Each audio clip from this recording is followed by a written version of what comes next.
I was always very interested to meet you. I'd heard so much about you from Vespa.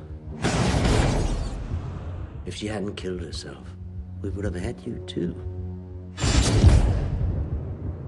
Are you going to tell us who you work for?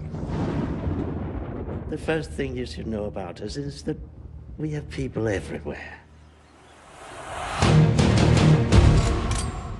I thought I could trust you. You said you weren't motivated by revenge. I'm motivated by my duty. I think you're so blinded by inconsolable rage that you don't care who you hurt. When you can't tell your friends from your enemies, it's time to go. You don't have to worry about me.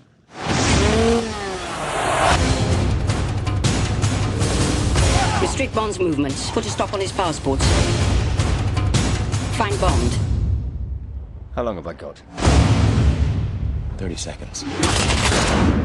That doesn't give us a lot of time.